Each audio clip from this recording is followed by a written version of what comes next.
So I would like to invite VV Jagdish to run this panel discussion. You talked about efficiency, right, Diane? So that's what efficiency is all about. Why waste money just for this event?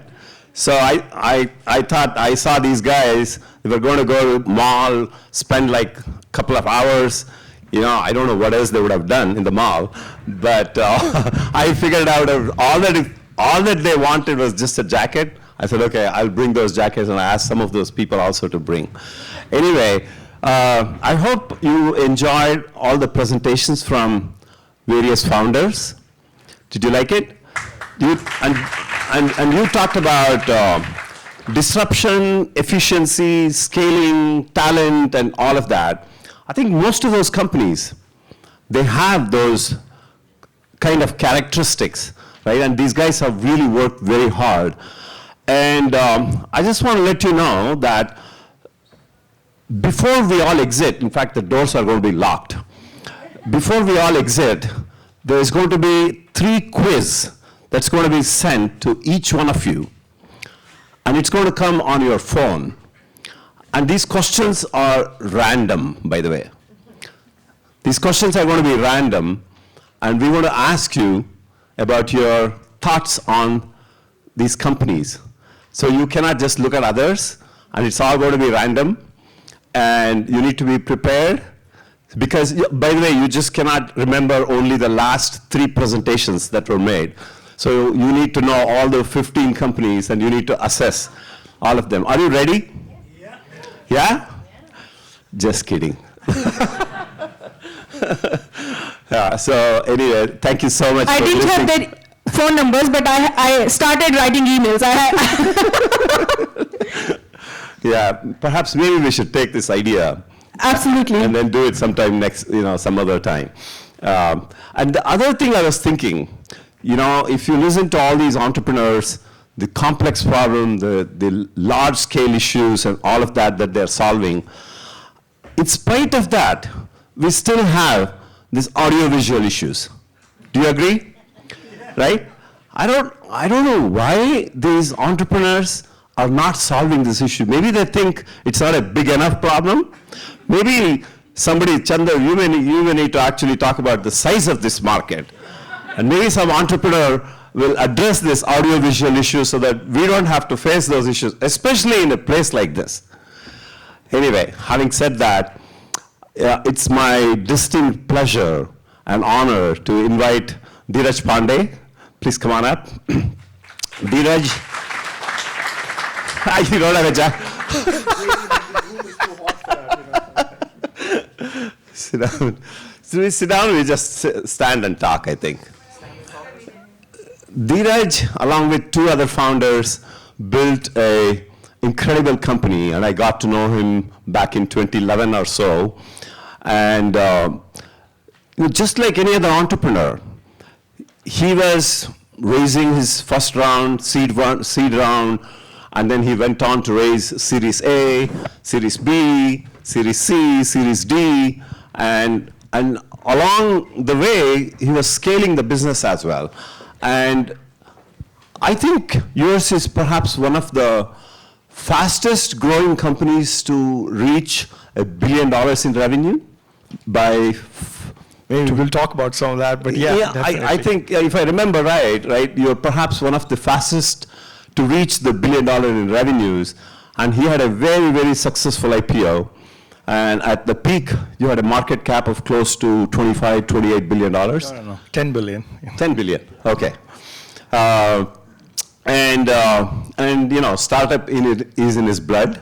So he just started another company, and we'll talk a little bit more about that. He's going to be a phenomenal role model, especially for many of the entrepreneurs here, because he's one of those who came from India, got his master's degree, dropped out of PhD, and then worked in typical Silicon Valley companies to start Nutanix, which became a market leader and a mega company as well, which is the title of this one. The second speaker I would love to invite is Mahesh Kohli, who is the co-founder of Greenco. And Mahesh Mahesh just flew in just for this, all the way from India. Mahesh, thank you so much. Thank you. Thanks so much. Greenco, if you actually just search on Google, Greenco, they are the leading energy player in India. And they are totally disrupting the energy market. It's absolutely phenomenal. I mean, I happened to visit their site a couple months ago in Hyderabad, and the dashboard that they have, where everything that they're working on from an energy generation point of view and energy storage point of view, if you just look at those numbers and the pictures that was going on and even the live video, it is absolutely mind-boggling. And just to understand the scale of the problem, because we all keep hearing about this issue of carbon neutral, carbon free, right? Carbon negative, I just heard from one of the entrepreneurs here. Carbon negative, this is the first time, so it's a cement company. By the way, that's going to be a competition to you guys, right? Because you're talking about carbon free, he's talking about carbon negative. So we all keep hearing about these things, and the scale, just to let you know about the numbers, the top 3 countries, consumption of energy in these 3 countries, right? China consumes about 6,875 terawatts of power. And United States consumes 3,843 terawatts. And India consumes about 1,239 terawatts hours. This is massive. And the interesting part is the renewable energy from wind, solar, and hydro, and bio, and other things, China is today generating about 480 gigawatts, right? Compared to 6,875 terawatts of power consumption, the renewable energy is about 480, and US is about 150, and India is also about 150. Because India is, of course, a latecomer in this, and they were able to scale up very quickly to get to this level. But you can very well imagine, if we have to get to this carbon-free kind of an environment, the opportunity to scale to carbon neutral or carbon zero is enormous, So it's fascinating to have these 2 people here who have built really from two people or 3 people into 2 people startup company into today a mega kind of a company. And I would like to start with Dheeraj, because a lot of the entrepreneurs are looking up to you in terms of when you started your first company. This is Nutanix, right? You are probably one of those, I'm pretty sure you probably were pitching similar to this at one point of time, either to raise money, to get the customers, or to get partners, or to appeal to the venture capitalists, or whatever. Take us through the journey of how you were able to raise the money, the story that you actually told, because I keep telling these entrepreneurs, one is about the story, and the other one is about how you tell the storytelling aspect of it. So take us through what you went through, fundraising, building the product market fit, and then the scaling aspect of it. Yeah, it's obviously 6 or 7 questions there, BV. So I think I would start by saying it was 2009, September of 2009. And the world was as complex as it is right now in terms of gloom and doom. And so I know we heard about a lot of gloom and doom today as well, but I think the one thing that we had, all of us had in common, was just this fire in the belly that we want to do something of our own. And it was all about autonomy, like how do we get to be autonomous in what we do? Because I'd worked for 10 years before that for someone else, and I wanted to work for myself. And I think when we got together, it was one of those where we had an idea, like it wasn't really there yet, and all we want to do was around data. And it kind of pivoted in 3 months. Is rather than work on secondary data, can we work on primary data? And it was a big enough problem, and it was a bit riskier problem than secondary data alone. And there was something happening around virtualization. I mean, Diane spoke about that too. We were going after storage virtualization, and VMware had done so well over the decade before that on compute virtualization. And we went and told the story about how this market was an inflection point, and it was going through a big change where a lot more bigger applications were getting virtualized, and data was actually really broken. And I think part of it was also the bird in hand principle of entrepreneurship. I was very good friends with Bipul Sinha, and he was also starting his VC journey for the first time as well. He and I were together at Oracle before that. And so correction helps. Yeah, I think it is the bird in hand principle for entrepreneurship. You respect what you have, who you know, before you actually get to others. And we were pretty sort of, I would say, foundational in our first raise. We said we're going to raise $1.5 million. And we did it on a convertible note. And I think the story was obviously everything that Diane said as well, and everybody else mentioned here about the idea itself. But we kept the slides to a minimum. We didn't want to actually go and overpromise. One of the things that helps is if you underpromise and overdeliver. And I think that was the thing that really created that quiet confidence amongst us all, and also within the VCs that looked to be trusted. I think we hear a lot about fake it till you make it. And I think most people actually try doing that. Instead, if you actually would say, look, it's a hard enough problem, we don't know some of the things that we don't know, I think you're more trustworthy than if you actually go and overpromise. Did the VCs, did they compare you with NetApp or EMC and some of these very, very large players who are in a similar space, and you had to sort of differentiate yourself, right? Yeah, I mean, obviously you have to change the turf because you can't fight on their turf. And there were lots of questions. I mean, whether this turf was even a turf that would even have a market big enough. But I think we really mitigated risk with design. We said we got to make it really, really simple. And I think Apple was really, beginning to become a bigger part of our lives. And I learned from this device from 2007 onwards. And by 2009, it was pretty evident that there was a little bit of an artist in me as well, and I started to learn more about design. And I think it was design that really helped compete against the competition and the incumbents more than anything else. People really vouched for us because we were so delightfully simple. And if anything, in my new startup, I think I'm grappling with the same complexity. I go back to design and really hire designers sooner. I mean, we hired a lot of our designers 2-3 years too late at Nutanix. I'm doing that from day zero here as well, so it was helpful. So design, when you say the user experience, the overall different aspect of the product as the customer actually sees it. Yeah, because we were trying to converge. Obviously, the word convergence became big. And when you converge stuff, people still think about boxing it within departments and silos and tools. And I think when you're trying to bring it all together, especially the large companies, like, look, we are too siloed. We're never going to use it like this.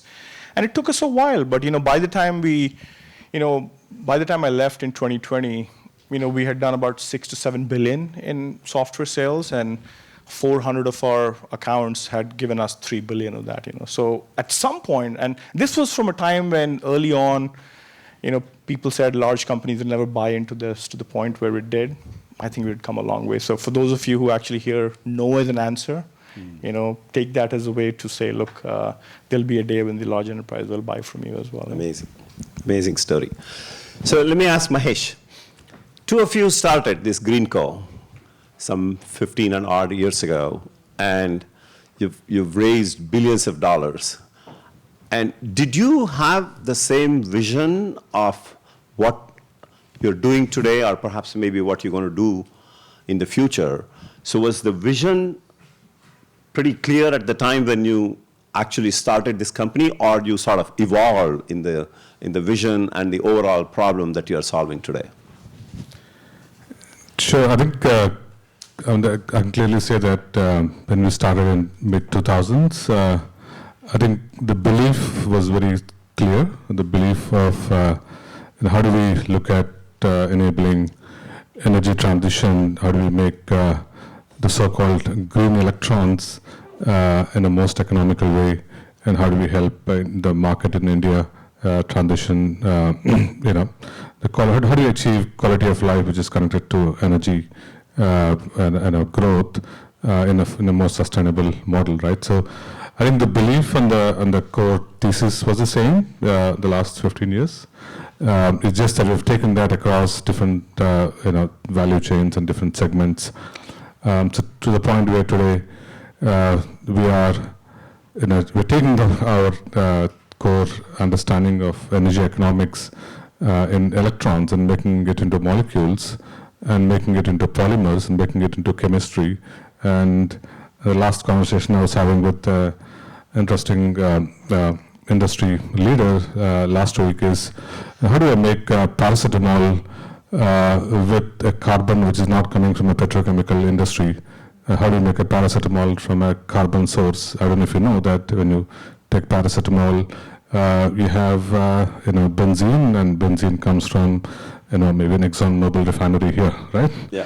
So that's the core belief is the same. It's just that we looked at solving multiple challenges every few years, and we solved the energy economics and solved energy storage, and then we solved how to transition these green electrons into green molecules, and then further make it into across the industrial and other forms of value chains. As humans, we always come across. So that's a vision, to go end to end, to really address these issues to become carbon free, right?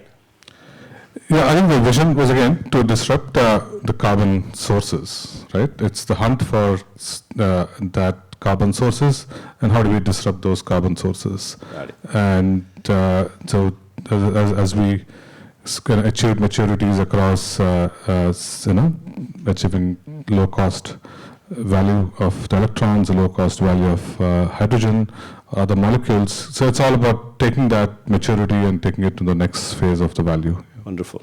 So today you are generating about 7.5 gigawatts, but I think the most fascinating thing of what you're doing is this storage aspect of it without using any batteries or anything, which I believe is perhaps one of its first of its kind in this world. And the size of that venture that you have and the scale in which you are operating is absolutely like mind-boggling. And I would really love for you to share how exactly you're going to achieve this 10 terawatts of storage capacity. Sure, and I think I've heard so much about digital and efficiencies, right?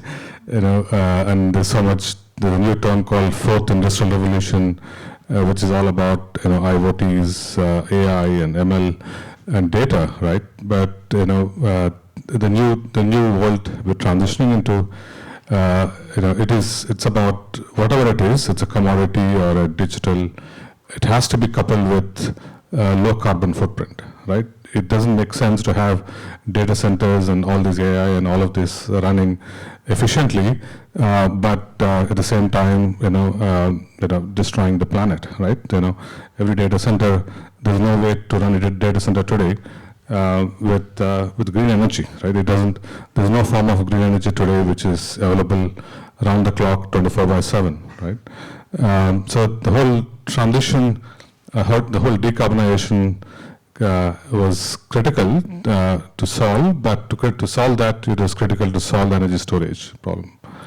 And so one interesting solution we came across, while batteries are being talked about widely, a way to do this in a very large scale. So there are projects which we are now building in India where each project will store about close to 10 gigawatt hours of energy in the lowest cost manner, through which first time globally we are able to make energy and storage as a combination cheaper than making it from coal or making it from gas. I see. Right. Yeah. So this will enable the 24/7 power supply through the renewable energy.